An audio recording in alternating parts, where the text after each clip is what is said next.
apresentação e te passo a palavra. Ok.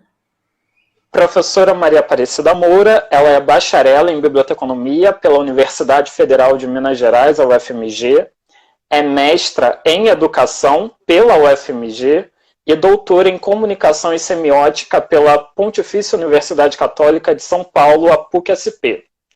Ela é professora titular da Escola de Ciência da Informação, a ECI, da UFMG, e atua como docente permanente no Programa de Pós-Graduação em Ciência da Informação, o PPGCI, e também no Programa de Pós-Graduação em Comunicação, o PPG-Com, da UFMG.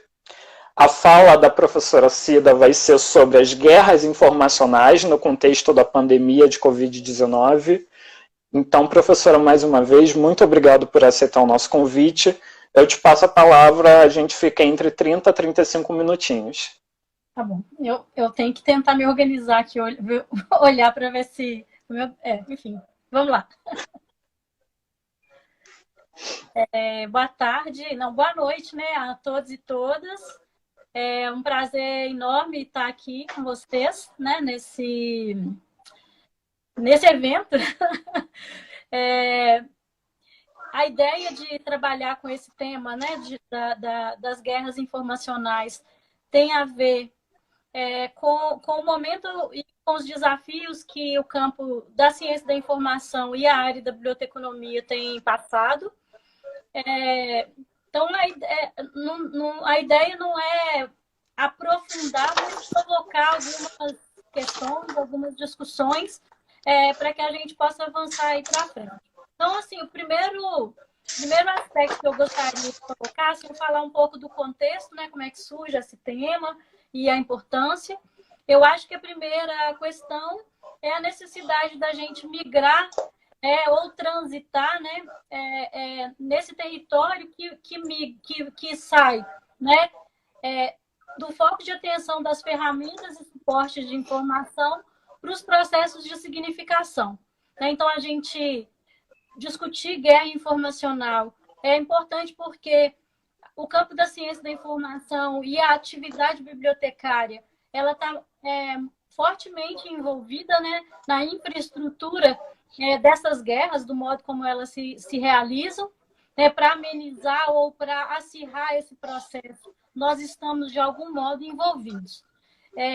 Um outro aspecto que eu acho que é importante também, que eu destaquei aqui, é o provimento de soluções para a organização dessa infraestrutura da informação. É preciso que a gente compreenda, né, o surgimento dessas temáticas e dessas questões, e é preciso também que a gente consiga entender de que maneira o nosso fazer profissional e a nossa reflexão em termos das pesquisas, em termos da ação direta com as comunidades, como é que isso impacta, né? Um outro aspecto que eu acho que é importante, né, é que a gente está sempre buscando, né, principalmente nesses momentos de crise, a gente está buscando solução, né? Uma solução mirabolante ou a resposta de $1 milhão, né? Mas é importante que a gente se coloque uma abertura para a provisoriedade das respostas que a gente vai dar conta de estabelecer agora. Eu acho que isso é importante também. E um aspecto fundamental, né, que nos atravessa como campo é essa necessidade de pensar e propor na emergência do fenômeno, como é agora, né, esse momento que a gente está vivendo. Esse contexto, né, em que eu vou falar um pouco desse contexto em que a gente consegue visualizar a chamada guerra informacional para depois defini-la propriamente, a gente está num contexto de relativa autonomia dos sujeitos informacionais, né? A gente está povoado, né, circundado de microestruturas, de grupos ou de sujeitos que a partir dali disseminam, produzem, consomem informação, o que a gente vai chamar aí de producer, né? O usuário e o produtor de informação também. Nesse contexto, a gente vai ter um número elevado de atores heterogêneos, né, nesses espaços interconectados, né? A gente vai contar também com a articulação entre estruturas sociais e estruturas semânticas, né, que vão prover a difusão e a recuperação de informação, né? Então, eu estou chamando aqui de sistemas sociossemióticos ou sociosemânticos, né? Esses sistemas que, de algum modo, a gente vem operacionalizando, construindo, aperfeiçoando esses sistemas para fazer com que reduzir o giro, né, de circulação dessa informação, para o bem e para o mal, né? A gente também está dentro de um contexto de digitalização de percursos semióticos, né? O que quer dizer isso? Significa que mais e mais, né, fica latente, fica disponível na sociedade as marcas de consumo e os nossos perfis informacionais, né? E da nossa rede íntima, né, de circulação de informação. Então, a gente vai chamar isso de homofilia social e semântica, né? E nesse contexto também, nós encontraremos as redes epistêmicas, as redes de conhecimento, de troca de conhecimento, e a gente pode chamar essa live que nós estamos fazendo aqui hoje desse tipo de rede, né? A gente se organiza em torno de um interesse comum.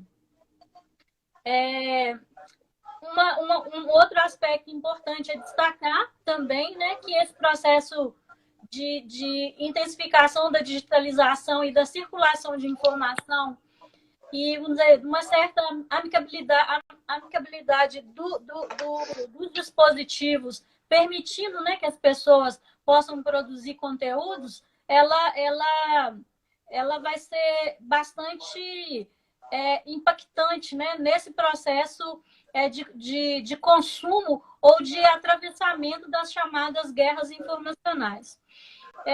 Então, para que as pessoas possam fazer uso, na maioria das vezes, uso gratuito dessas informações, ou desses dispositivos, ou dessas estruturas de circulação de informação, como uma rede social, por exemplo, a gente, de certo modo, a gente vai abrir mão, né, de elementos caros da nossa privacidade para a gente poder ter esse conforto relativo de disponibilizar informação. Então, esse contexto da pandemia tem mostrado para a gente assim, uma intensa necessidade de saber e comunicar informações, e, em função disso, sem que se perceba, a gente vai abrindo mão de um conjunto de informações, né? De um conjunto de informações produzidas por nós, né? de práticas informacionais nossa e do nosso grupo, que acaba por ficar disponível, né, para um monitoramento mais ostensivo. Então, um outro aspecto também é que essa intermediação tecnológica e semântica, o que ela vai fazer? Ela vai ampliar, orientar e prover de inteligibilidade inúmeras informações que são disponibilizadas livremente na web, né? E que antigamente, né, em outros momentos, era considerado como trivial e que hoje ganha uma relevância significativa. Eu queria trazer um exemplo aqui muito rápido, que é um exemplo mais antigo. Um aplicativo de há um tempo atrás, que se chamou, na ocasião, Eu Sei Onde o Seu Gato Mora. Né? Então, esse aplicativo, Eu Sei Onde o Seu Gato Mora, ele cruzava, ele cruzava tags, dados georreferenciais e a estrutura informacional contida em fotografias de gatos disponibilizados em redes sociais. E aí, então, as pessoas que propuseram esse Eu Sei Onde o Seu Gato Mora, eles organizaram de tal maneira que eles depois estruturaram um mapa, né? Um mapa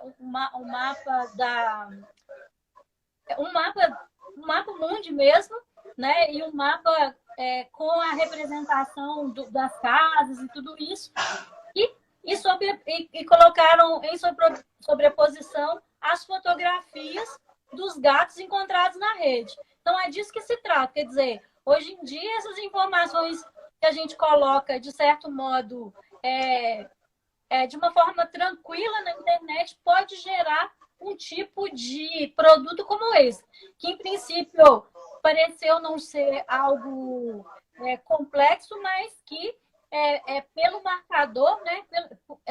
Assim como foi feito Eu Sei Onde Seu Gato Mora, poderia ser feito outras coisas, né? E que permitiria apontar com mais certeza um perfil informacional determinado. Eu estou chamando isso, eu chamo isso, né, num texto que eu coloquei, que eu produzi, eu chamei isso de arquivo panóptico. Né? Então, o que seria esse arquivo? Né?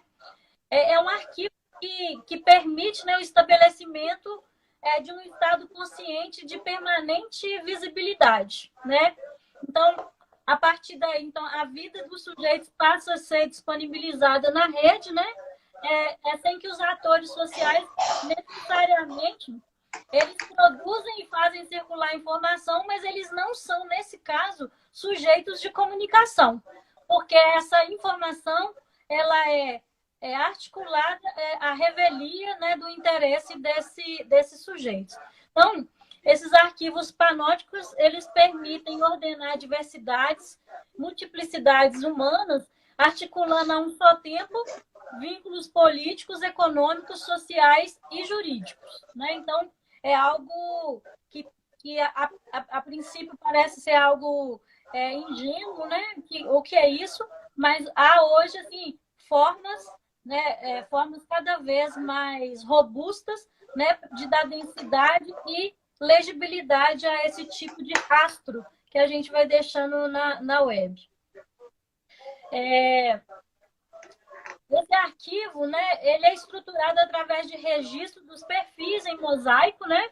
E essa conexão via esse tipo de arquivo se realiza sobre uma forma de rede de mundo pequeno, né? Quem estuda aí a área da análise, né, de redes sociais vai entender. Então, ela se estrutura como uma rede de mundo pequeno, em que é baixa a distância média entre os atores, ou seja, a gente vai conseguindo constituir circuitos íntimos mesmo de compartilhamento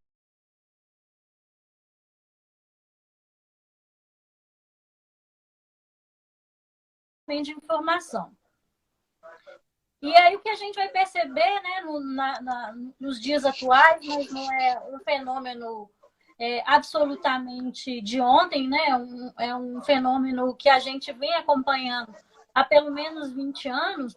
Na internet, hoje em dia, é cada vez mais frequente a necessidade das pessoas falarem de si, né?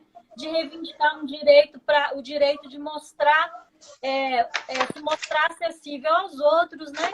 E, além disso, a necessidade de estabelecer uma certa militância mesmo para poder observar e constituir um saber sobre o outro, né? Então, essa plataforma que nós utilizamos, por exemplo, o Instagram, é uma plataforma que se dá muito a esse tipo de prática, né? Então, é importante a gente saber disso. Mas, associado a isso, virá algo que a gente chama de vigilância de dados, né? Essa vigilância de dados... Então, eu vou nomeando diferentemente, exatamente para mostrar para vocês como que a gente vai, de fato, nomeando por aproximação, né? A cada momento a gente vai nomeando por aproximação esse fenômeno. Então, num dado momento, a gente chamou isso de vigilância de dados. O que é essa vigilância? É a coleta continuada de metadados em serviços de informação online, sem necessariamente informar o propósito, né? Hoje em dia, é uma prática internacional a disponibilização de dados abertos, né? Cada país mantém hoje plataformas de dados abertos, e essas plataformas de dados abertos, elas permitem que a gente gere, por exemplo, aplicações diferenciadas para a gente prover a legibilidade a um conjunto de dados que foi produzido com um propósito específico, mas que a gente pode refazer, reciclar esses dados com outros propósitos, para o bem e para o mal, vale lembrar, né? Aí, então, a gente chega aqui na noção que eu estou chamando, de guerra informacional, né? Eu imagino e vejo que outros atores, outros pesquisadores vão tratar desse tema de forma distinta dessa que eu estou tratando aqui agora. e também não digo que essa é a versão mais acabada, né? Porque ao longo dessa pandemia eu tenho parado para refletir sobre essas questões, tentando pensar, refletir sobre a potencialidade disso para o próprio campo de pesquisa nosso, né? O que essa pandemia nos demanda do ponto de vista de produtos e serviços de informação e até mesmo de estudos, né, específicos. Então, eu digo aqui assim, que guerra informacional é uma instância de disputa sociopolítica, então é uma instância, é um momento, é uma instância de disputa sociopolítica de caráter transnacional, né, que tem como vetor a informação e suas derivações. Então, é um espaço de disputa mesmo, de disputa de poder, né? E é uma disputa de poder que acontece na cena transnacional e o elemento, né? O elemento em torno do qual essa disputa vai ser realizada é através, né, da informação e suas múltiplas manifestações. As guerras informacionais, elas se orientam pela busca de vantagens competitivas, né? Em momento algum, isso está fora da cena, né? Então, ela se orienta pela busca de vantagem competitiva no uso político e estratégico de dados e informações, né, que são produzidas ou obtidas, né, no âmbito dos Estados nacionais. Essas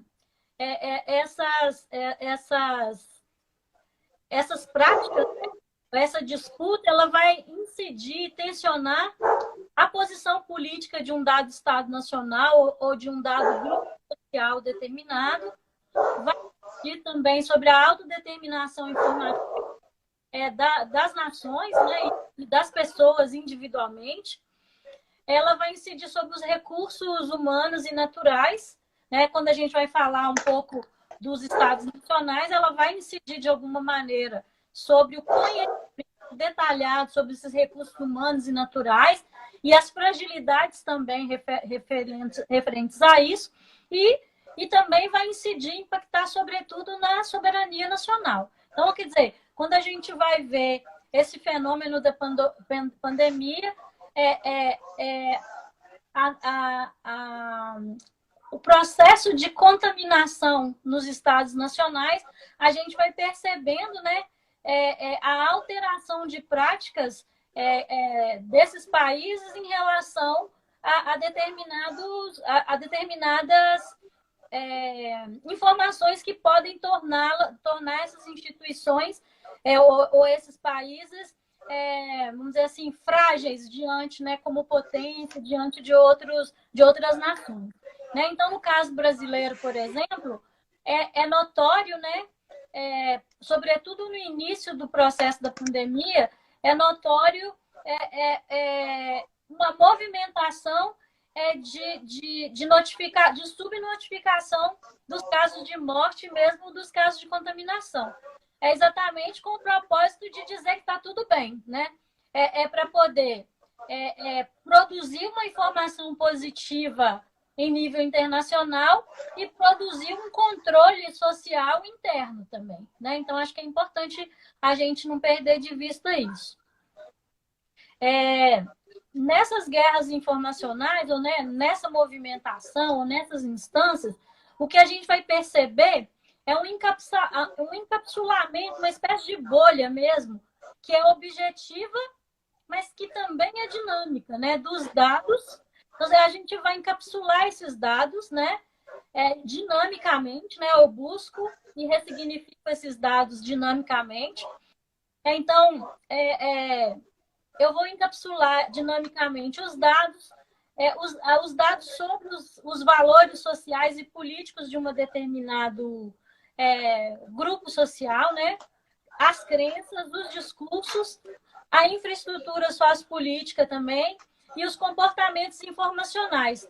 Então, os comportamentos informacionais, nesse contexto, eles ganham no âmbito dessas disputas, né, que são marcadas pela guerra informacional, vai ganhar uma conotação de autônomo, inteligível, pertinente e horizontal. Então, quer dizer, as pessoas que estão, de certo modo, difundindo, por vezes, fake news, por exemplo, elas têm a ilusão, por conta da horizontalidade que a rede proporciona, de que ele é um ser autônomo em relação à produção de informação, que ele, né, ele é autossuficiente, por assim dizer. E o que ele produz é inteligível, né? E não provoca não tem uma repercussão danosa para a sociedade, e é pertinente, né? Ele deve fazer isso, é pertinente, tem pertinência a isso, e é horizontal, quer dizer, todo mundo pode falar, todo mundo não tem aí um reconhecimento da necessidade de uma instância onde a gente lidaria com o que a gente vai chamar de autoridade cognitiva, né? Que o Wilson vai chamar de autoridade cognitiva. E como é que essas guerras informacionais elas são travadas ou elas são, de algum modo, viabilizadas nos contextos sociais, né? Ela é viabilizada através da economia da atenção, através da internet de dados, dos serviços de recomendação. Então, estou citando algumas coisas aqui. O comércio eletrônico, o próprio processo de desinformação também, né? Essas lógicas estruturantes que fazem produzir um conjunto de informações que tem como propósito desinformar. A informação de nicho, que a gente acabou reorganizando a nossa forma de consumir informação. Também o monitoramento global das práticas informacionais. Além disso, mais recentemente, a internet das coisas, né? No caso da internet das coisas, o que a gente vai perceber é uma interconexão entre informação, contexto e objeto, a revelia dos detentores dos objetos, né? A revelia aí dos detentores dos objetos. Então, essa é um marco mais geral do que a gente chamaria aí de guerras informacionais. A OMS desenvolveu, né, no contexto aí da pandemia, ela vai desenvolver uma noção que ela vai chamar de infodemia, né? Então, o que seria essa infodemia? A infodemia é essa profusão de informações sobre a pandemia, no caso aqui, sobre a pandemia, né? Assim, esse volume de informações e de corrida dos sujeitos, né? A buscar informações sobre esses temas. Então, eu estava olhando aqui, hoje mais cedo, no Google Trends, sobre o que as pessoas buscam. Então, elas estão buscando informação sobre a morte, sobre o número de mortos, sobre o vírus e sobre os sintomas, né? Esses são informações que têm sido buscadas. E exatamente sobre essas informações é que vai incidir um número muito significativo de fake news, por exemplo, né? Então, ela vai se referir a um grande aumento na preocupação e na busca das pessoas por essa informação, né? E isso vai acabar por criar dificuldades, né? Dificuldades para os sujeitos se organizarem em relação ao volume de informações que se tem. Então, acho que é muito importante a gente... Queria chamar a atenção aqui para uma questão que é o seguinte: nós todos, né, que temos um celular hoje em dia, qualquer aplicativo que a gente abre hoje, né? Qualquer aplicativo que a gente abrir hoje, ele vai abrir uma tela sobre informações orgânicas sobre a pandemia, né? Se você vai no site do banco, vai acontecer isso. Se você vai no Facebook, vai acontecer isso. No site de compra, você vai encontrar ali uma aba referente a essas informações, né? Então, é só para poder mostrar que essas informações elas sempre existiram, elas podem ser organicamente estruturadas, mas ocorre que a gente delega, né, para uma instância transnacional por vezes o tratamento dessas informações, né? Então, Acho que esse é um aspecto que é importante chamar a atenção.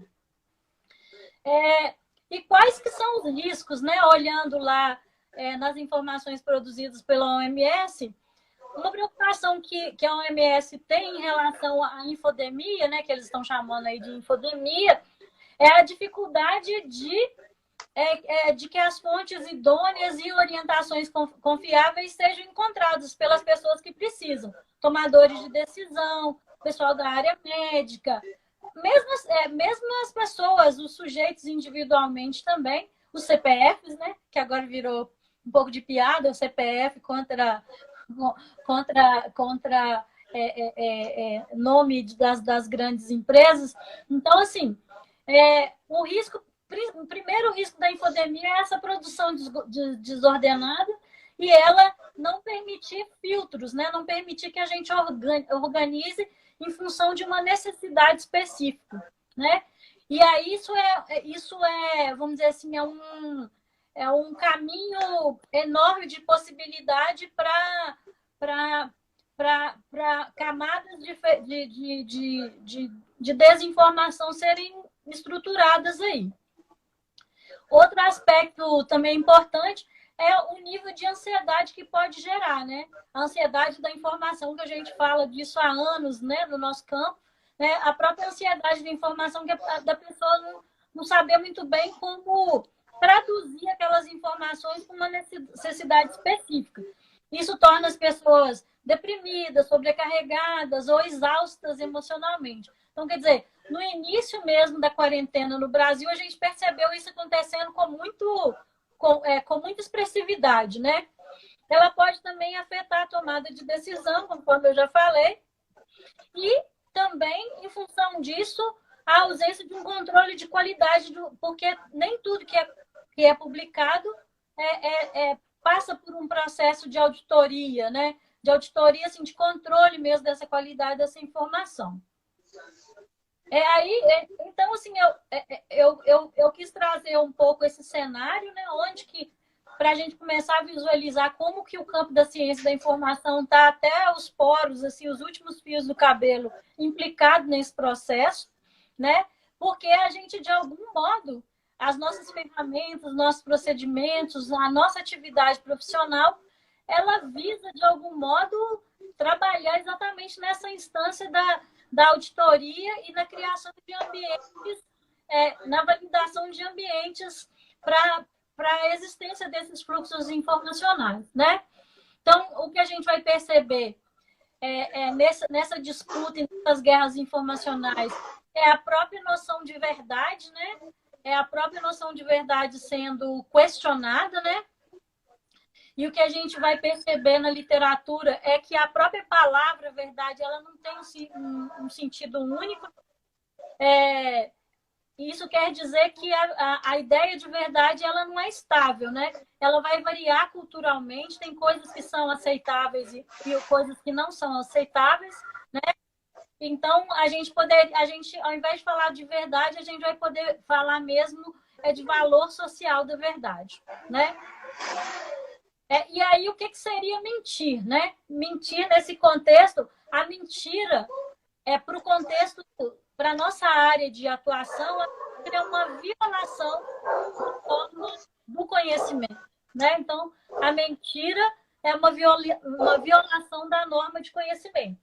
E aí, mentir é dizer algo que sabemos que não é o caso, né? Então, a gente tem acesso à experiência e a gente ainda assim produz uma outra camada de informações com o propósito de desinformar, né? Mentir, então, nesse caso, não é apenas enganar sobre aquilo que eu acredito, mas é enganar sobre aquilo que eu sei. Eu sei de algo e ainda assim eu construo uma mentira em relação a isso.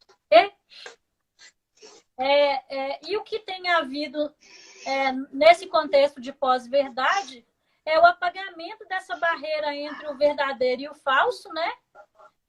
A gente tem vivido um apagamento também sobre verdade e opinião.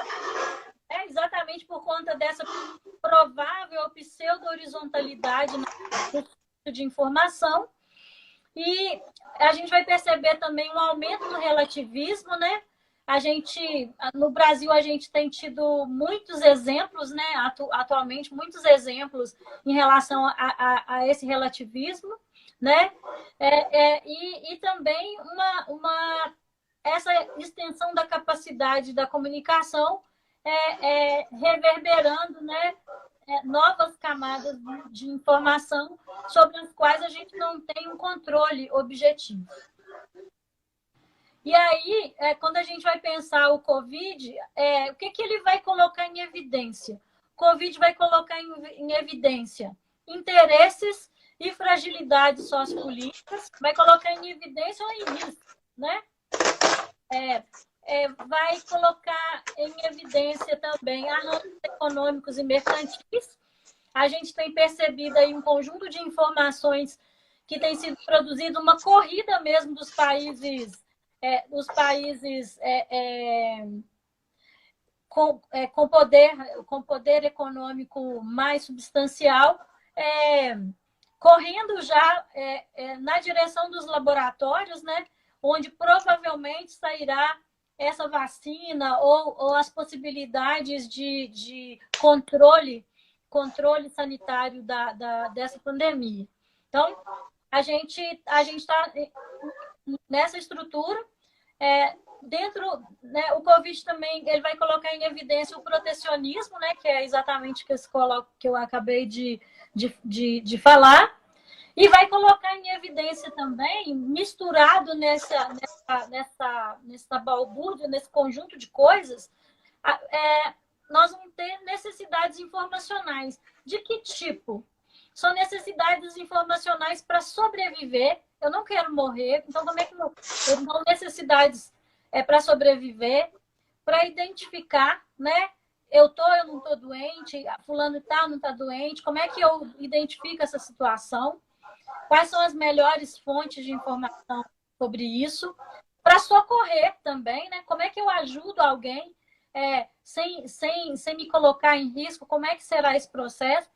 Para escapar e para se proteger, né? Então, essas necessidades informacionais atuais, elas são dessa ordem, né? Então, elas são orientadas na tomada de decisão, mas tomada de decisão que vai se fragmentar, né? Um outro aspecto que o Covid também vai colocar em evidência é o racismo, né? É o racismo e a xenofobia, né? Vai colocar bastante em evidência isso.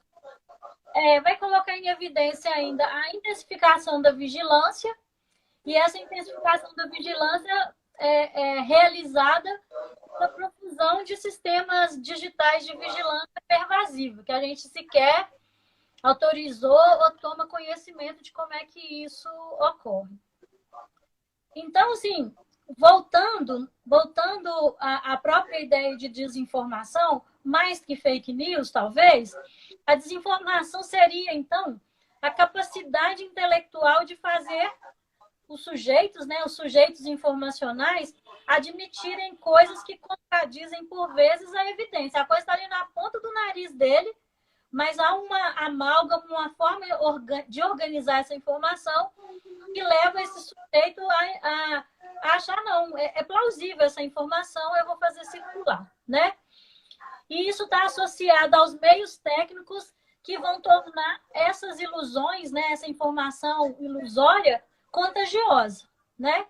E esse contágio ele se realiza através de signos, tomando os signos, né, e os simulacros nesses ambientes como armas. Então, isso a gente chamaria aí de desinformação. E a mentira, né? Eu fiz um seminário, participei de um seminário recente em que se falava da anatomia da mentira, né? Então, a mentira, ela tem algumas dimensões, né? E ela é avaliada pela dimensão moral, uma dimensão social e política, uma ideia se aquela informação é autêntica ou não, né? A ideia da autenticidade está envolvida no modo como eu dou meu assentimento a uma informação.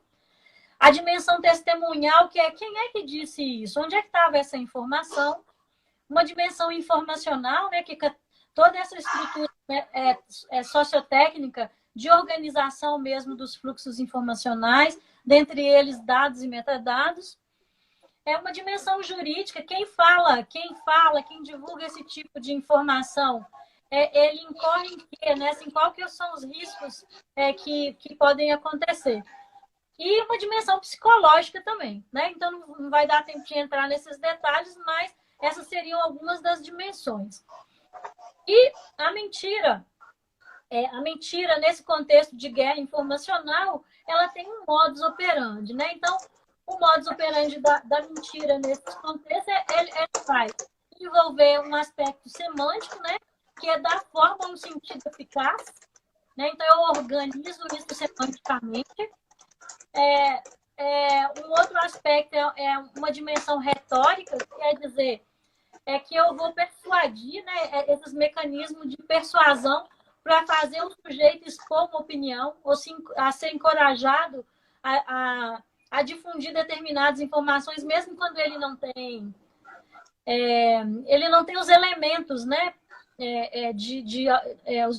os elementos de autoridade cognitiva para fazer. E outro aspecto que a gente vai perceber aí também são os elementos midiáticos, né? Então, que seria transmitir e propagar segundo técnicas de comunicação e tecnologia, né? Que são organizadas no nosso tempo. Hoje em dia nós temos redes sociais, as mais variadas, né? Temos vários mecanismos que permitem isso. O que vale lembrar é que a intimidade é o elemento talvez central aí nesse processo. Aqui chamando um pouco a atenção, também não vou conseguir desenvolver pelo tempo, os nomes que o falso tem, né? Os nomes que a mentira tem. Então, a mentira, ela é chamada de plágio, insinuação, engano, propaganda, né? Ou propaganda enganosa, né? A gente tem muita brincadeira aí com essa noção. O exagero, às vezes tem verdade, mas é verdadeiro, mas, né? Ironia. E a ironia é um elemento muito perigoso, porque é um elemento de sagacidade elevado. No entanto, essa ironia, às vezes, ela é difundida em ambientes que as pessoas não têm um capital informacional, cultural e informacional para poder avaliar, e ele acaba por incorporar elementos de algo que foi produzido como ironia. Temos também a dissimulação e a degradação da informação. Uma informação que é produzida como verdadeira, mas que é decomposta e difundida de forma aleatória, de modo que as pessoas têm acesso a partes da informação apenas. Agora eu vou passar por um conjunto de conceitos que eu vou passar muito rapidamente aqui, que são conceitos que estão no âmbito, né, dessa discussão sobre as guerras informacionais. Um primeiro conceito que eu acho que é importante reter é a ideia de autodeterminação informativa. A autodeterminação informativa, então, é o controle que o sujeito tem, né, que o indivíduo pode ter, de certos aspectos da sua identidade que é projetado no mundo, né? E então vai envolver o direito de definir quem deve utilizar e propagar as informações que me concernem ou que nos concernem, né? Então, eu acho que essa é uma definição importante, é uma definição que vai estar presente, né, na legislação específica no Brasil e no mundo, né? Um outro conceito importante é a ideia de dataficação, né? Que é um processo sociotécnico que viabiliza a relativa autonomização e integração dos dados dispostos em diferentes veículos, né? Então, esse conceito ele é recente e o que ele vai revelar? Ele vai revelar a transformação da ação social em dados online quantificáveis, né, que podem ser utilizados em outras instâncias. Além disso, a dataficação ela permite o acompanhamento em tempo real e a análise preditiva das práticas informacionais, a tomada de decisão de sujeitos e contexto, né? Como é que um determinado contexto agirá e um sujeito agirá diante de determinadas informações. Então, essa segmentação de informação e esse processamento em tempo real permite isso, né? E, evidentemente, isso acaba por se tornar um ramo econômico mesmo. Nós vamos ter também Big Data, né? Big Data, que esse permanente processamento de volumes de dados vindo de múltiplas fontes, e aí vai envolver volume, variedade e velocidade no processamento dessas informações. A importância, né, do Big Data é a produção e a manutenção de mecanismos de legibilidade úteis para a extração dos significados e pertinência socioeconômica, né, dessa avalanche de vestígios e dados que são capturados aí diariamente, né? Vamos dizer assim, uma câmera que controla o trânsito de uma cidade, ela é capaz também de capturar um assassinato que aconteça na cidade. Então, é um pouco isso, né? Como é que eu redimensiono esse conjunto de informações que é diverso, mas como é que eu ordeno para propósitos específicos. Aí eu já falei, né, a internet das coisas também, com essa possibilidade de integração movente de coisa, informação e contexto, né, sem que tenha necessariamente, então, por exemplo, quando a gente sai com o nosso celular, a gente permite, né, que os sujeitos saibam onde a gente está.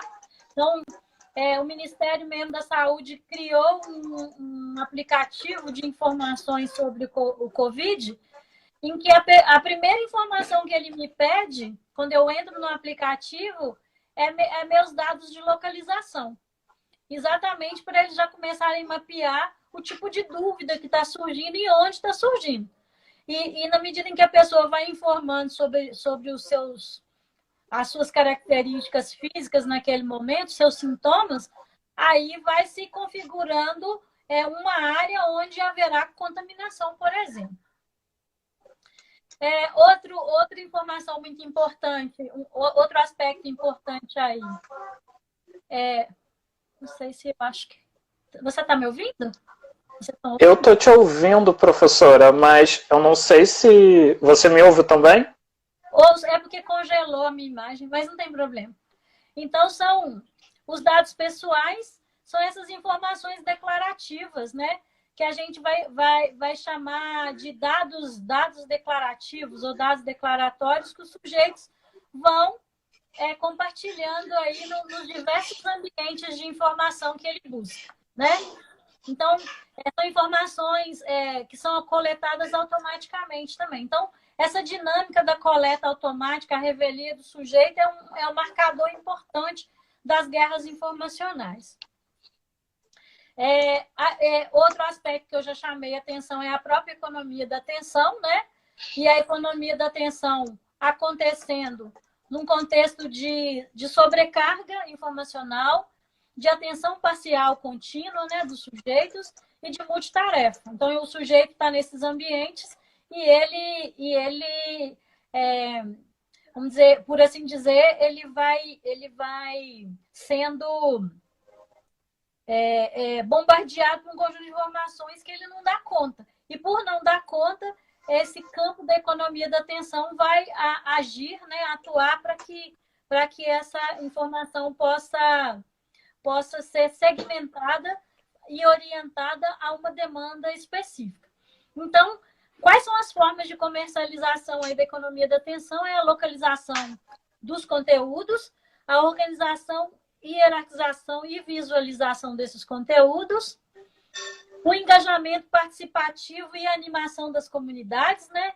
Aí os influencers, essas pessoas, os especialistas, os canais especializados de informação e a personalização sob demanda dessas informações.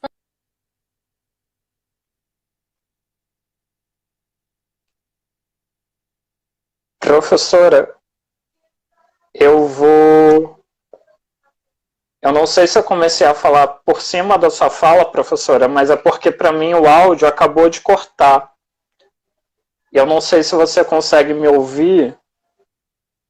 Eu vou refazer o convite.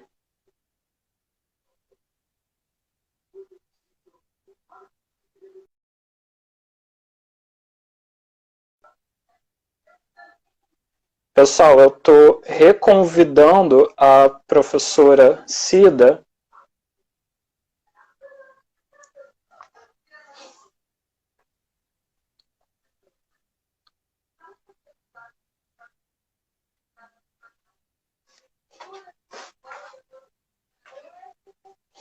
A gente continuou?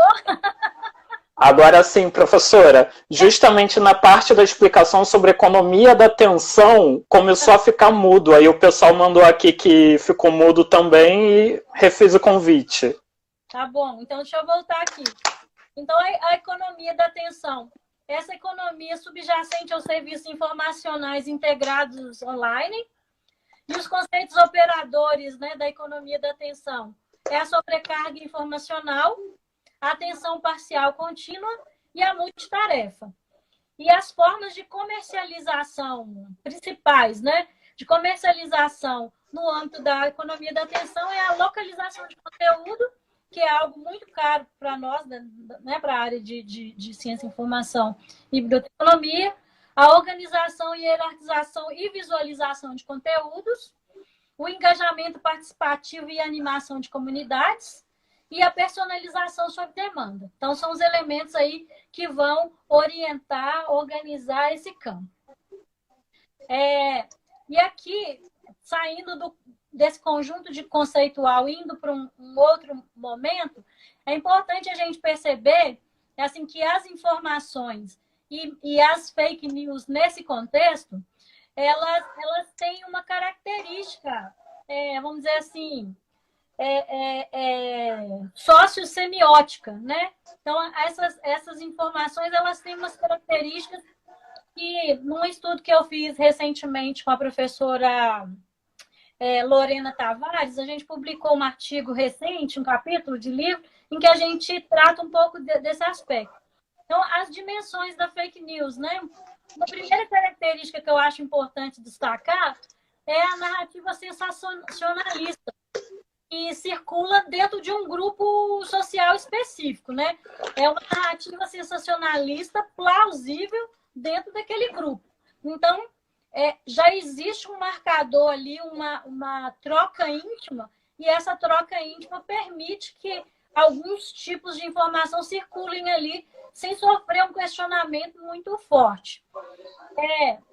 O que a gente vai perceber também é pouco ou nenhum marcador de auditoria para essas informações. Outro aspecto que a gente vai ver é nessas informações, são informações autocontidas, com pouca possibilidade de link externo, para a pessoa checar essa informação. Isso é uma característica muito forte do WhatsApp, por exemplo, né? Que a gente fica ali dentro, né? Dentro daquela amálgama de informações, mas sem um link para eu sair e checar se essa informação é correta ou não. Outro aspecto que vai estar aí muito forte é a plausibilidade intrínseca, né? É plausível, né? Essa plausibilidade intrínseca, ela tem a ver com o quê? Com o modo como essa informação é modelada. Então, como há uma espécie, que eu vou chamar aqui de mimetismo no padrão informacional, eles vão estruturar essa informação dentro de uma estrutura, eles vão mimetizar estruturas formais e estruturas onde a informação passa por uma autoridade cognitiva. Okay? Então, essa é uma modelagem mais geral do modo como essa informação é estruturada. Agora, os consumidores de fake news, por exemplo, a gente vai conseguir visualizar os traços a partir dos traços declaratórios. A gente vai perceber muito isso nos likes e nos emoticons que as pessoas utilizam, associados a essa informação. Vai perceber isso nos comentários. E uma coisa que é muito forte é o circuito íntimo de compartilhamento da informação. Então, quem se manda para mim a informação, se for um colega meu da faculdade, um colega do meu grupo de pesquisa, eu tendo a não a dar o assentimento a essa informação exatamente porque é alguém que eu reputo grande credibilidade para poder fazer isso. A outra questão é a própria estrutura algorítmica, né, que vai acoplando esses mundos pequenos. Haverá também aí uma responsabilidade que é assumida. Então, eles falam assim lá na fake news. O instituto do tal, da universidade, tal. Então, eles vão sempre linkar numa presumida autoridade cognitiva que eu não tenho condição de validar naquele momento. E, às vezes, eu fico... E como a narrativa é alarmista, eu tendo a fazer circular essa informação. E uma outra coisa que me leva a fazer circular essa fake news é o número de compartilhamento e visualização. Eu falo assim, tanta gente viu, logo essa informação deve ser verdadeira, tá? Então, é uma outra característica. E aí, quais são as tendências e riscos, né, desse processo? De todo esse processo, não só das fake news, mas disso que eu estou tentando mapear aqui de forma abrangente como guerra informacional. É o aumento do rol de conteúdos danosos e que podem ser removíveis, mas isso não deixa muito claro e acaba que algumas informações que são auditadas acabam que nessa confusão elas também tendem a ser apagadas, né? Então, no contexto da guerra informacional, a principal preocupação não é com a produção de informação, mas é com o apagamento da informação. Um outro aspecto é o problema da desinformação ir além da mera notícia falsa, né? Não é só isso, desinformação, né? É a informação de má qualidade também, né? A informação sem nutrientes, por assim dizer, né? Um outro aspecto que é uma tendência e é um risco é a exclusão de conteúdo pelas plataformas, né? Então, é uma censura por... não é uma censura porque os sujeitos denunciaram, mas é uma censura preventiva, né? Então, a gente passa a viver esse tipo de contexto também, né? De uma censura preventiva, uma censura preventiva que é pactuada transnacionalmente, logo, não responde necessariamente aos interesses nacionais, né? Um outro aspecto também, né, que vai associado a isso, é a violação ao exercício de liberdade de expressão também, que pode estar aí associado.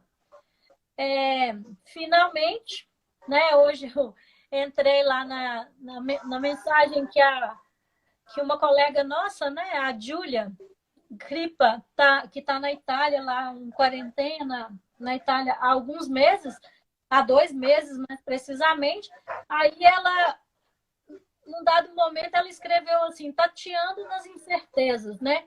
Ninguém conhece a nova realidade. Então, assim, um pouco para fechar essa nossa fala aqui, tateando nas incertezas, tentando pensar o nosso campo, algumas questões que nos desafiam, né? Então, não está numa ordem de prioridades, mas uma primeira questão seria a criação de sistemas e serviços de informação auditáveis, né? Essa é a premissa básica do campo da biblioteconomia e da ciência da informação, mas nunca é demais lembrar, né? Obviamente que é importante também que a gente se abra para o novo, né? Para as novas características de auditoria de informação.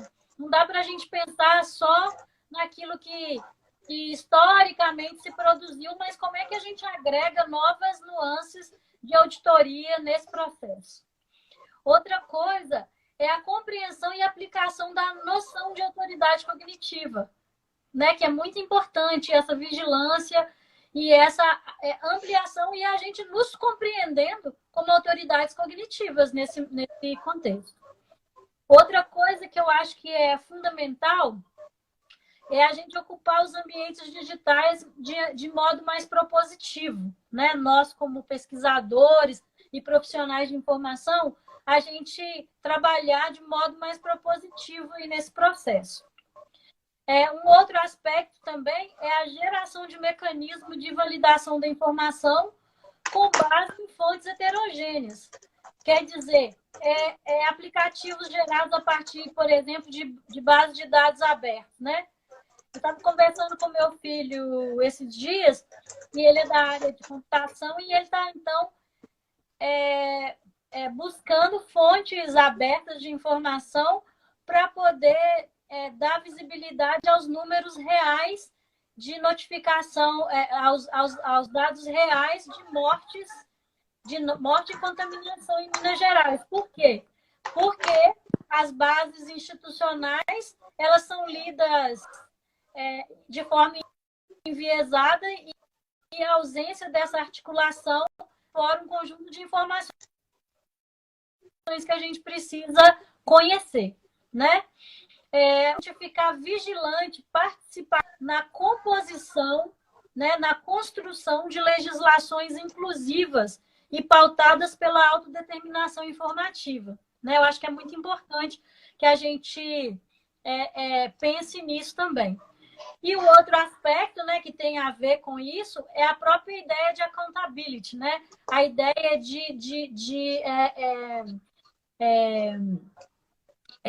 dessa abertura, né, de transparência da informação. Porque o que a gente tem verificado no nosso país, principalmente, é a expansão de informações de fake news, né, via motores, via bots, ou via autoridades políticas, mas essas autoridades políticas, elas próprias dizem, um conceito que nós temos, chama deception. Elas trabalham por deception, ou seja, elas fazem circular uma informação falsa e por conta da autoridade cognitiva que elas exercem, as pessoas acreditam e quando elas são questionadas em relação a isso, o que elas fazem? Esse é o último aspecto, né? Então, quando a gente está falando, por um lado, a gente está falando de transparência, né? A gente cria dispositivos de informação que levam ou que permitem, né, essa transparência. Mas, por outro lado, o que a gente vê como prática? Sobretudo no campo da política. O que a gente vai verificar é uma tendência, né?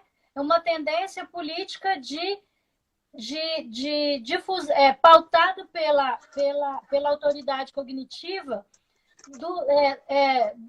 dos segmentos, né, que são, vamos dizer, são reconhecidos por sua autoridade cognitiva, elas por vezes, né, de forma deliberada, difundem um conteúdo falso, né, e ao difundir esse conteúdo falso e ser questionado, o que acontece? Eles tendem a dizer que eles foram levados ao erro. Nós temos aí, ao longo desse ano e do ano passado, muitos exemplos desse, eu não vou entrar aqui nos exemplos, mas aí o que ocorre?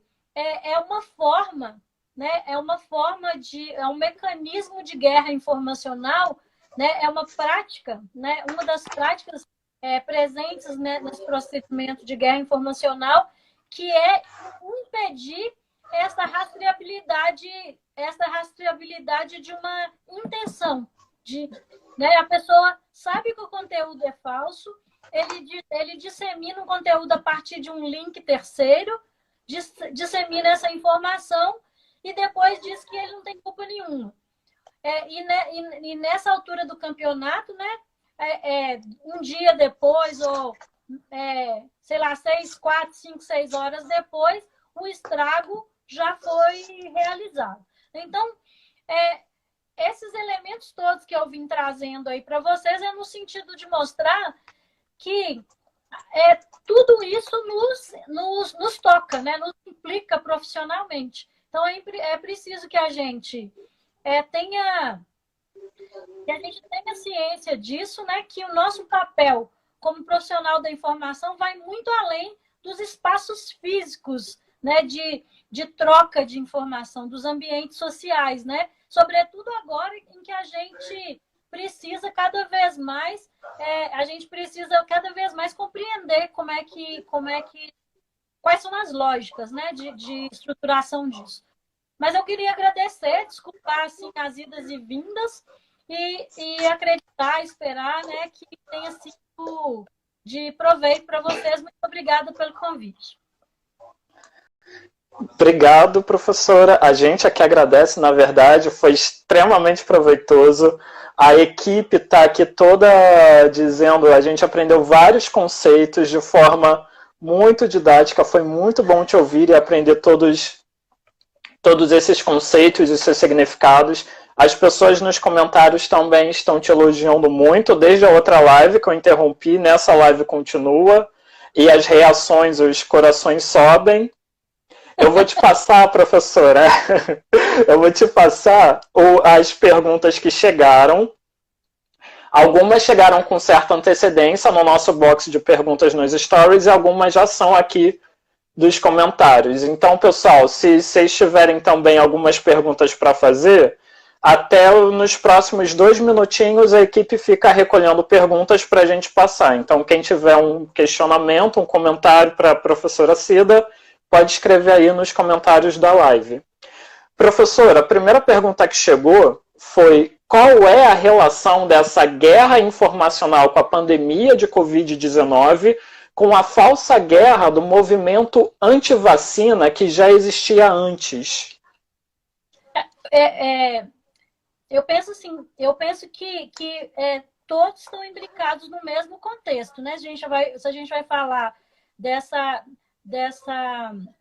guerra, por assim dizer, esse movimento anti-vacina, a própria pandemia o que constitui dinamicamente a ideia de guerra informacional, tudo isso, né?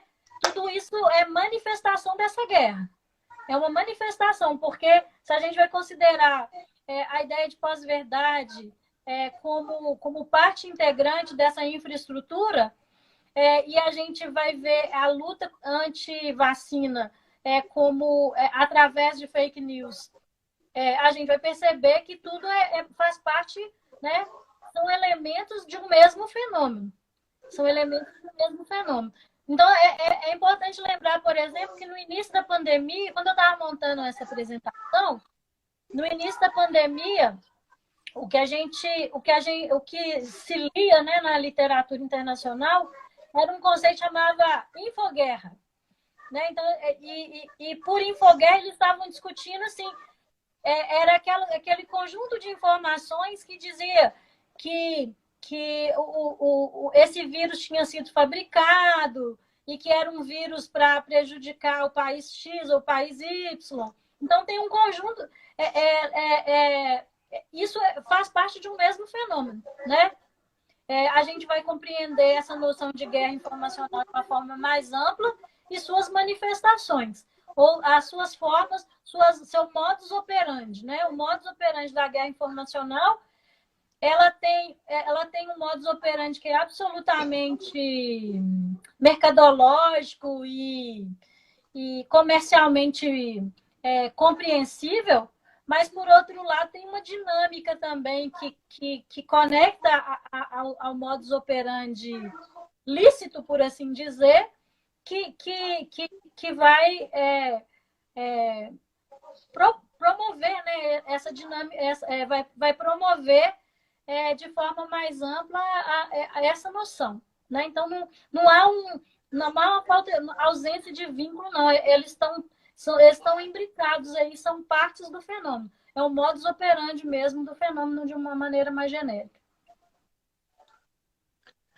Professora, qual é o papel da competência em informação nas guerras informacionais? eu espero, assim, ao longo da minha apresentação, eu fiquei o tempo inteiro falando muito dessa coisa da autoridade, da criação de ambientes auditáveis, da formação mesmo para uma competência midiática e informacional, né? Eu acho que as duas competências, elas vão juntas, né? Não dá para a gente falar de competência informacional sem saber qual é a dinâmica de difusão e de circulação dessa informação. Então, eu acho que é central, né? Eu penso que é central essa formação para a cultura informacional, né? Eu tenho dificuldade de falar em competência, parece que é uma coisa meio paralisada, mas eu acho que é assim, é a difusão da cultura da informação em ambientes digitais dinâmicos, né? Então, eu chamaria isso. E eu acho que ela é fundamental. E penso que os profissionais da informação precisam se formar nessas competências e precisam também atuar como formadores, né? Formadores ou difusores, mediadores desse processo de formação humana, né? Eu acho que é fundamental. O papel é central, né, nesse caso. Professora, eu vou juntar duas perguntas que são parecidas, uma que chegou com antecedência e uma já dos comentários. Elas são assim: é importante pensar criticamente o papel da informação neste contexto de isolamento. Como os profissionais da informação podem atuar nessa sensibilização do uso de fontes confiáveis de informação? Essa é que chegou nos comentários e ela é parecida com: você acredita que o bibliotecário esteja trabalhando na linha de frente nesta guerra informacional? Eu acho que sim e não. Sim e não. Assim, em termos de estar atuando na linha de frente. Eu penso assim que os nossos modelos formativos, né, eles ainda estão pautados em formas clássicas de circulação da informação. E o elemento de dinamicidade o elemento dinamicidade, disputa barra guerra informacional,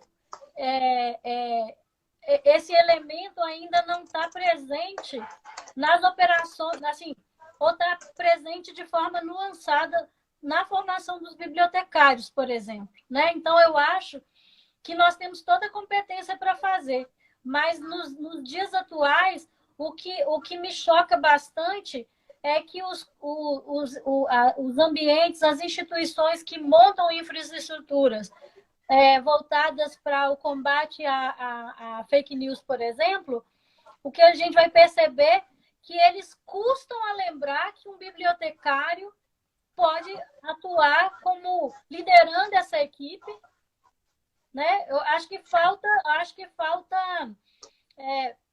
primeiro, modelos formativos que encorajem esse tipo de ação, né? De ação do profissional da informação. Eu acho que falta também que as instituições que nos representam, né? Os conselhos regionais, né? As federações, que divulguem mais fortemente o que nós temos feito, né? Que divulguem os casos, as experiências que a gente tem desenvolvido também, porque as pessoas têm muita dificuldade mesmo, né? As pessoas têm muita dificuldade de nos anexar, de nos incorporar ou de lembrar do nosso perfil quando a gente vai falar de guerra informacional. E do que eu falei do início até o final, não tem nada aqui que a gente falou. Obviamente que eu falei, talvez com um linguajar diferente, com categorias diferenciadas, mas não tem nada que nos é absolutamente desconhecido. São coisas que nós temos que realizar. Só que falta encorajamento, falta visibilidade, né, das técnicas e múltiplas possibilidades de trabalhar que a gente, né, em outras frentes de trabalho, né? e eu acho que modelo formativo, né? Que vai de algum modo divulgar que o biblioteca ele incorpora esses outros meios, né? Se a gente for ver bem, agora, né, nesse período da quarentena, todos os espaços físicos estão fechados, mas os serviços de informação precisavam estar fechados? Absolutamente não, né? Era o momento da gente estar se mostrando útil, né? Era o momento da gente estar se mostrando competente para lidar numa área que grande parte da população não sabia que a gente poderia atuar. E, no entanto, assim, as bibliotecas estão fechadas. As bibliotecas estão fechadas, as bibliotecas especializadas estão fechadas, e tem outros profissionais ocupando esse lugar. Isso aqui é um problema, eu acho. Mas eu penso que sim, né? De ocupar esse lugar, principalmente quando a gente vai assumir um modelo formativo mais aguerrido mesmo, né? Mais proativo em relação às possibilidades que a nossa formação abriga, né?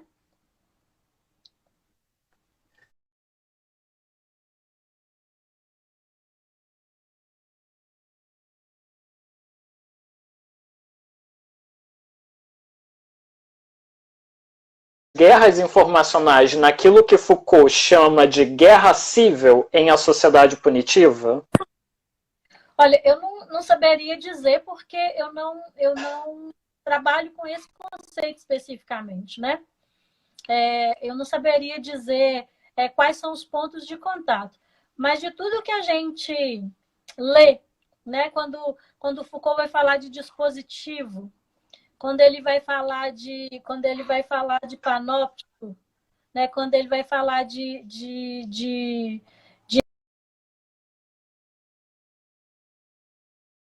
razão governamental, por assim dizer, todas essas noções, elas mostram muito, obviamente, e o contexto, né, de reflexão não era esse que nós... Então, assim, eu me lembro de um professor meu que dizia assim, esse tipo de aproximação com os autores é como se a gente estivesse num bar conversando com esses autores e se a gente perguntasse para ele, ele responderia dessa forma. Então, como eu não conversei com o Foucault sobre esse conceito, mas conversei com ele sobre outros conceitos, fomos a um bar, tomar uma cerveja e conversamos sobre outros conceitos, a gente vai perceber, então, né, assim, que essa noção de guerra informacional, eu penso que a matriz, né, a matriz de pensamento Foucaultiana, ela nos auxilia, ela pode nos auxiliar nessa compreensão, né? Ela pode nos auxiliar certamente nessa compreensão. Eu não saberia dizer em relação a esse conceito particularmente, mas me parece, né, que as reflexões que ele apresenta em contextos diferentes e o modo como ele vai discutir a própria ideia de poder, eu acho que sim, que é possível. Obviamente que é preciso fazer uma leitura interesseira, por assim dizer, uma leitura interesseira barra interessada, né? Tentando ver o contexto em que ele produziu essa noção, né?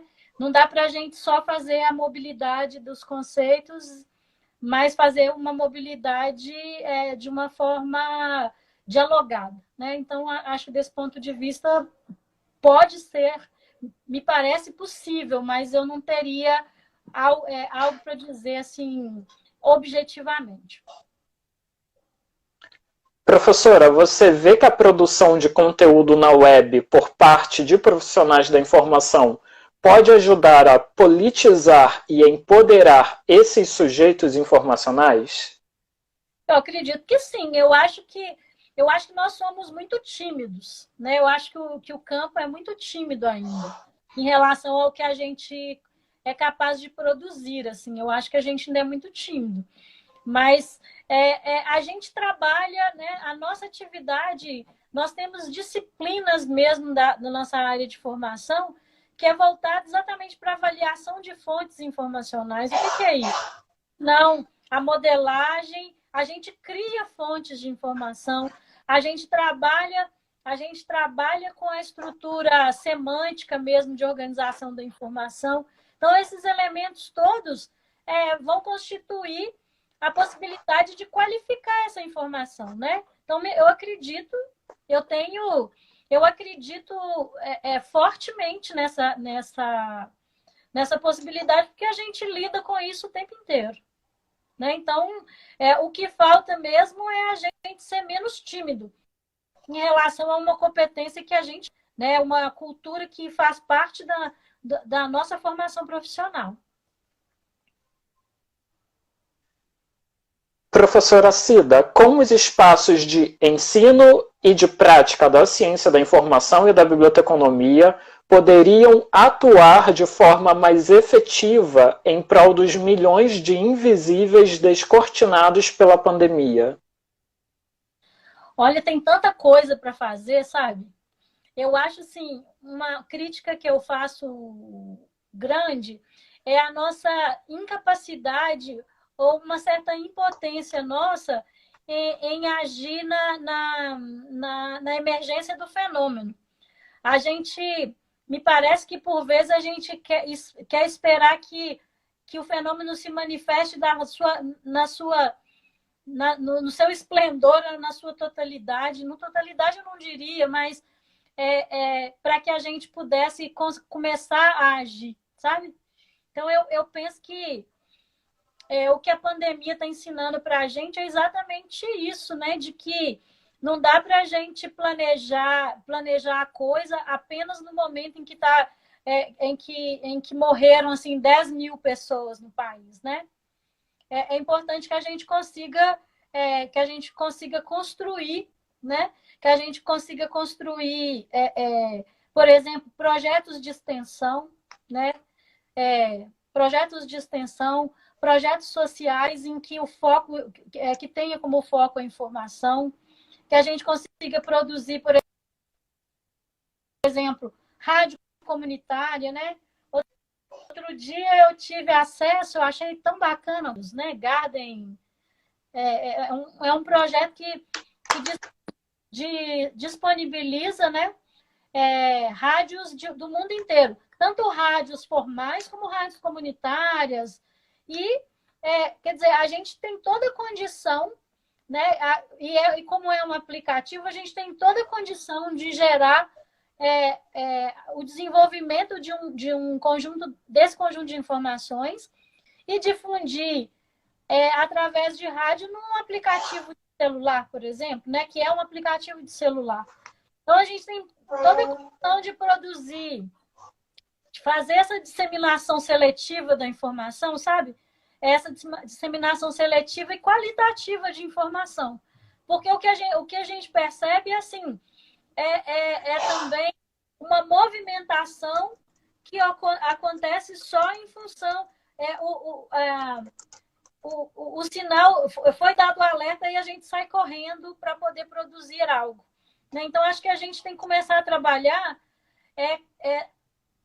Qualificar a informação significa também produzir intelectualmente essa informação, propor conteúdos. Né? Propor conteúdos também é importante. Né? E ninguém vai bater na nossa porta e falar assim, aqui, é daí que tem um profissional bacana que sabe fazer isso, isso e isso. Tem determinadas coisas que a gente não sabe fazer mesmo e se mete a fazer e aprende, né? Então, eu acho que é preciso ser mais proativo nesse processo, né? Está faltando isso. Acho que está faltando proatividade e está faltando coragem mesmo. Eu diria falta de coragem. Assim, será que as pessoas vão entender? Elas vão entender a gente no caminho, né? E é claro que a gente não está sozinho, né? E é claro que quando a gente está falando de bibliotecário, a gente está falando, e no âmbito de uma pandemia, a gente está falando de bibliotecários do mundo inteiro. Está todo mundo com essa mesma questão nesse momento, né? Então, não é questão nacional, é uma questão internacional. Eu vou juntar, professora, duas perguntas agora de novo. A primeira delas é: quais são as perspectivas de trabalho futuras no home office? E vou juntar com quais ações que pesquisadores de ciência da informação já vêm desenvolvendo para contribuir com a pesquisa e a organização dessa infodemia. Eu teria poucos exemplos para trazer, mas assim, quais são as ações, né? Assim, ações, elas são as mais, né? Assim, elas são muito variadas, né? Vai desde de um programa de rádio, de um mailing que a gente possa encaminhar informações específicas para os segmentos específicos, né? Então, quer dizer, quando a gente fala em disseminação seletiva da informação, não é só uma lista de informações, mas a gente já pode trabalhar com essas informações tratadas, né, organizadas também, né? São entrevistas que a gente pode fazer, quer dizer, tem muitas possibilidades, até porque, para vocês verem, essa webconferência que a gente tem trabalhado aí ao longo desses dias, esses meses, ela é algo absolutamente econômico, fácil de fazer, né? Econômico, fácil de fazer, e nós temos muita gente competente e múltiplas competências também, né? Então, eu acho que é preciso a gente não achar que a iniciativa ela tem que ser de uma pessoa. Ah, se não for da minha universidade, se não for da minha instituição, não pode. Então, quer dizer, o que fez a gente estar aqui hoje é o desejo de informar, é o desejo de trocar informação, independente de que universidade eu venho, independente de se quem está organizando é aluno, é professor, é bibliotecário, quem é. Então, eu acho que é importante também a gente um pouco implodir essas hierarquias que não nos fazem caminhar, né?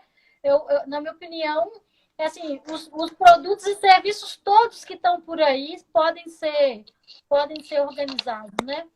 Várias coisas, várias. Essa da rádio mesmo é uma que eu achei uma iniciativa super bacana. Depois eu mando para vocês o link lá do aplicativo, para vocês divulgarem, que eu achei muito legal.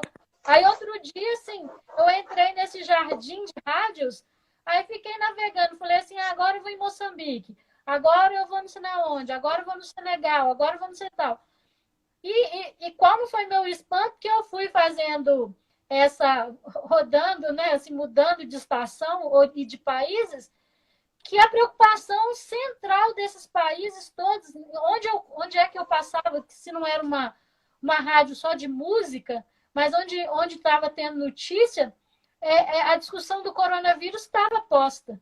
Então, quer dizer, é uma preocupação que a gente tem todo o know-how, toda a competência para poder organizar e produzir coisas incríveis, né?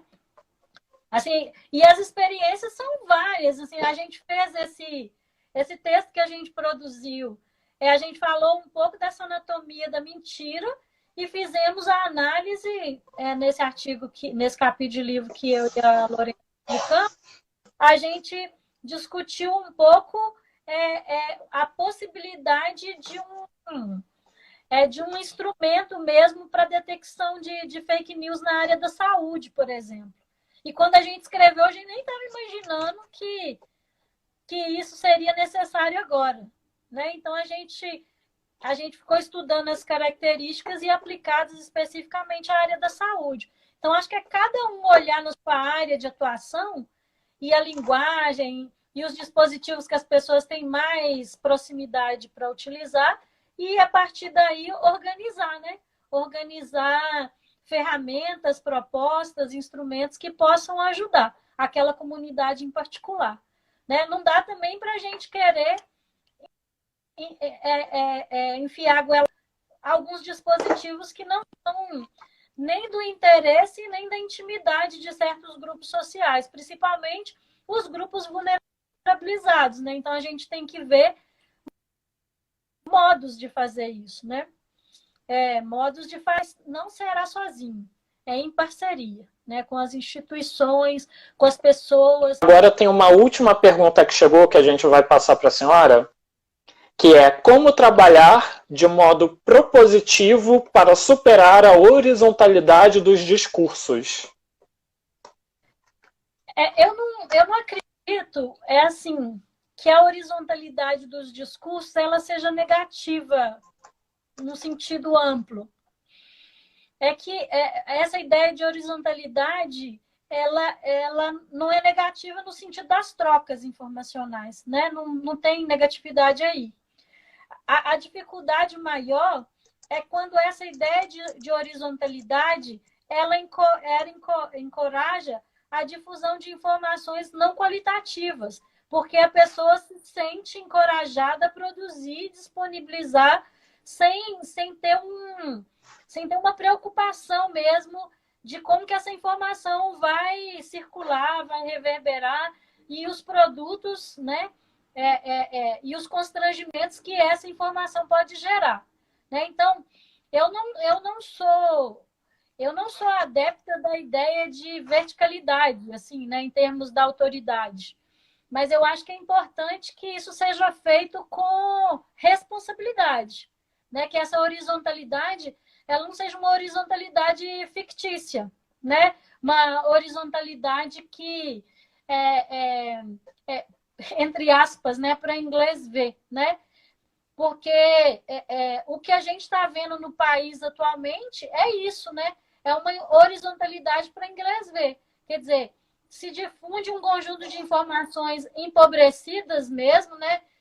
Com baixos nutrientes informacionais, e a gente fica ali comendo aquelas migalhas de informação, né? Então, assim, tem havido uma movimentação muito forte de verticalização da informação e de uma movimentação de verticalização e horizontalização. Quer dizer, tem uma medida impopular sendo dada no país, aí se coloca uma camada vertical de informação para consumo rápido, né? Assim, é uma piada, é uma imagem, alguma coisa desse tipo, e ao invés da gente desencaixapretar essa informação horizontal que está nos aparecendo e já partir para o próximo, a gente fica ali, fazendo quase que o ritual da caixa, né?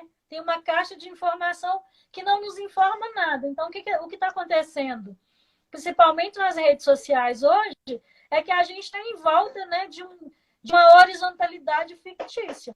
Então, a horizontalidade ela é necessária, essa troca entre parceiros, mas que podem construir um conteúdo compartilhado, né, sem ter uma hierarquia ali presumida, eu acho que é importante. Eu acho que essa horizontalidade ela tem que vir com conhecimento de causa, com responsabilidade, né?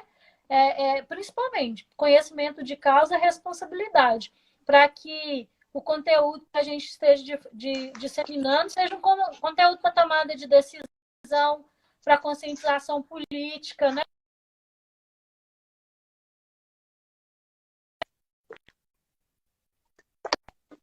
Eu penso que é por aí.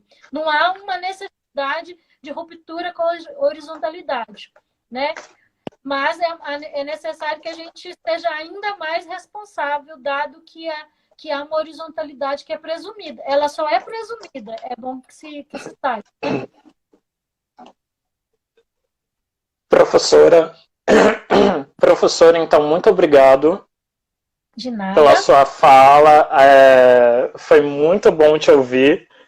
Eu vou passar só um informe e passo de novo para a senhora fazer suas considerações finais, das suas palavras finais.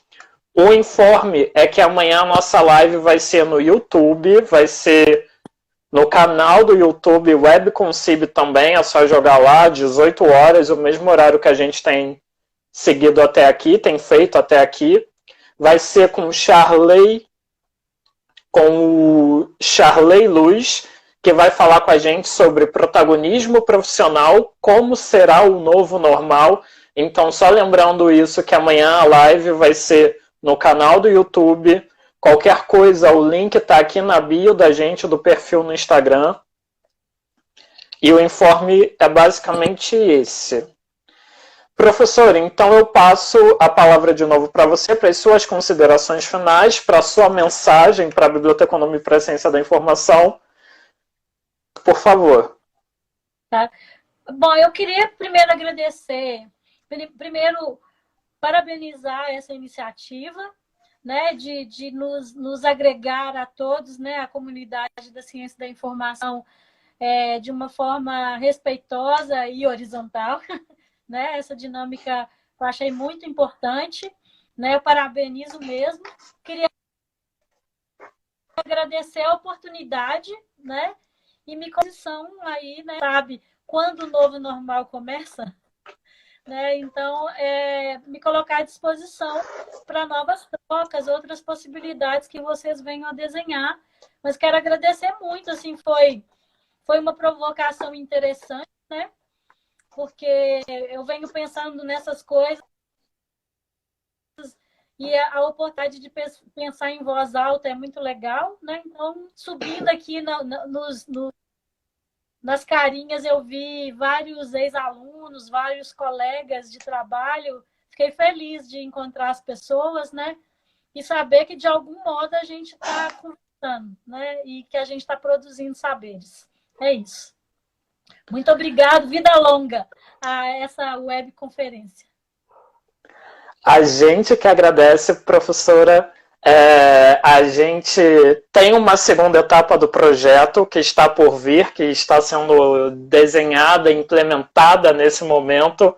A senhora fará parte dessa segunda etapa também. O seu convite chegará em breve, em 2, 3 semanas você vai ter uma nova mensagem no seu e-mail da gente falando: professor, ajuda a gente com uma coisa, por favor. E a gente agradece muitíssimo por você aceitar o nosso convite, por você até passar do tempo, ficar 40 minutos a mais com a gente. E é isso. Eu não sei se a professora caiu de novo, se ela continua me ouvindo.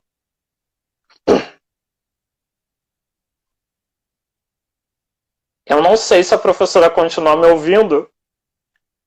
Eu acho que o áudio caiu. De todo modo, gente, eu vou encerrar, vou agradecer a professora mais uma vez e a gente se vê amanhã às 18 horas no YouTube. Tchau, professora!